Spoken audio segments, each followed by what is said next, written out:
भगवान से अगर कुछ मांगना है तो सद्बुद्धि मांगिए, बाकी सब कुछ अपने आप मिल जाएगा। राधे राधे। शर्मा जी के कहानी चैनल पर आप सबका हार्दिक हार्दिक स्वागत, अभिनंदन। एक बार की बात है, एक सेठ था, उसके एक नौकर था। वो बहुत ही वफादार था, सेठ का हर कहना मानता था। सेठ आंखें बंद करके उस पे विश्वास करता था और पूरा कारोबार संभालने में भी उसकी मदद करता था। एक बार नौकर ने सोचा कि क्यों ना मैं द्वारकाधीश के दर्शन कराऊं, मेरी गरीबी दूर हो जाएगी। तब उसने सोचा कुछ दिनों के लिए मैं सेठ जी से छुट्टियां ले लेता हूँ। और ये सोच के वो सेठ जी के पास पहुंच गया और उन्हें बताया कि मैं द्वारका जी में जाकर द्वारकाधीश के दर्शन करना चाहता हूँ, आप मुझे कुछ दिन के लिए छुट्टियां दे दीजिए। क्योंकि पहले समय के अंदर कोई ऐसे फास्ट साधन तो होते नहीं थे, कोई बस कार ट्रेन जो जल्दी पहुंचा जा सके, काफी दिन में यात्रा पूरी होती थी। तो सेठ ने कहा ठीक है, तुम जो है चले जाओ द्वारका जी, लेकिन मैं तो एक व्यापारी हूँ, कहीं आ जा नहीं सकता, यात्रा कर नहीं सकता। तुम ये 100 रुपए ले लो और मेरी तरफ से द्वारकाधीश के चरणों में चढ़ा देना। नौकर ने कहा ठीक है, 100 रुपए लिए और उसने अपने घर आकर बता दिया अपनी पत्नी को, कहा कि मैं जो है तीर्थ यात्रा करने जा रहा हूँ। अब वो रवाना हो गया। बहुत दिनों के पश्चात जो है वो द्वारका जी पहुंच गया।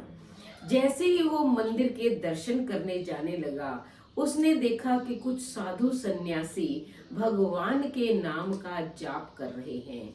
हरि बोल हरि बोल हरि बोल। उनकी आवाज में इतनी मधुरता थी कि वो नौकर भी वहीं बैठ गया और उनके साथ कीर्तन करने लग गया। कीर्तन करते करते जब काफी समय बीत गया, उसने देखा कि इन साधु संतों के होठ सूख रहे हैं, शायद इनको भूख भी लगी है। क्यों ना जो सेठ ने 100 रुपए दिए हैं, मैं इनको भोजन करवा दूं। ये उसके दिमाग में विचार आया और तुरंत जो है उसने उन साधुओं को उन 100 रुपए से भोजन करवा दिया। भोजन में कुल जो है 98 रुपीज यानी कि 98 रुपए लगे, 2 रुपए बच गए, क्योंकि उन दिनों में सस्ते जमाने थे। नौकर ने सोचा चलो 2 रुपए बचे हैं और ये मैं द्वारकाधीश के चरणों में चढ़ा दूंगा। सेठ तो यही पूछेगा कि पैसे चढ़ा दिए, मैं कहूँगा हाँ चढ़ा दिए। सेठ को क्या पता कि कितने पैसे चढ़ाए हैं। अब वो अंदर मंदिर में गया, द्वारकाधीश की सुंदर छवि को देखकर प्रसन्न हो गया और वो 2 रुपए जो है सेठ जी के नाम का स्मरण करते हुए द्वारकाधीश के चरणों में अर्पित कर दिए। रात्रि में सेठ को स्वप्न आया। स्वप्न में द्वारकाधीश ने दर्शन दिए और कहा कि तुमने जो 98 रुपीज यानी कि 98 रुपए मेरे लिए भेजे थे, वो मैंने स्वीकार कर लिए हैं। अब सेठ सोचने लगा कि मैंने तो 100 रुपए दिए थे और मेरा नौकर भी बहुत वफादार है, ईमानदार है, और 2 रुपए उसने क्यों नहीं चढ़ाए, यानी कि 2 रुपए बचा क्यों लिए, पूरे 100 रुपए क्यों नहीं चढ़ाए, 98 ही चढ़ाए। पता नहीं क्या है, और 2 रुपए में तो कुछ आता भी नहीं है। जो उसके मन में बेईमानी आ जाए, मान लो ज्यादा रकम हो तो इंसान सोचे भी 2 रुपए के लिए क्या नियत बिगाड़ेगा।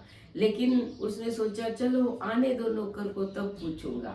अब काफी दिनों के पश्चात जब नौकर वापस पहुंचा तो सेठ जी से मिलने गया। सेठ जी ने पूछा तुमने पैसे चढ़ा दिए? उसने कहा हाँ चढ़ा दिए। तो सेठ जी ने कहा तुमने तो 98 रुपीज चढ़ाए हैं, बाकी के 2 रुपए कहाँ गए? अब जो वो नौकर था वो उनके चरणों में गिर गया और उसने सारी कहानी बता दी कि किस प्रकार उसने साधुओं को भोजन करवाया था।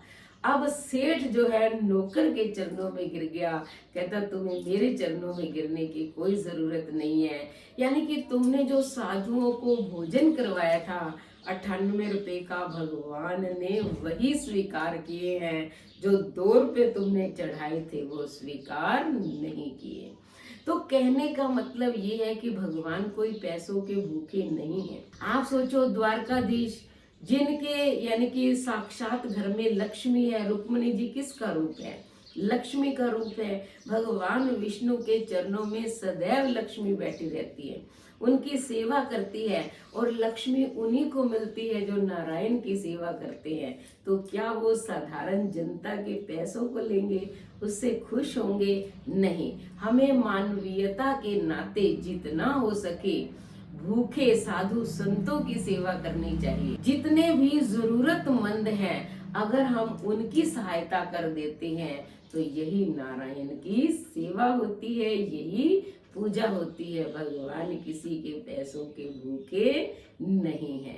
इसलिए जितनी हो सके जरूरतमंद और गरीब लोगों की सहायता करें, वही भगवान स्वीकार करेंगे। तो पहले अच्छे से कहानी को सुने, समझे, उसके बाद चैनल को सब्सक्राइब करें, लाइक और शेयर करें, कमेंट करें और बेल आइकन के बटन को दबाएं ताकि ऐसी ही मोटिवेशनल कहानी की वीडियो का नोटिफिकेशन सबसे पहले आपको मिले। धन्यवाद।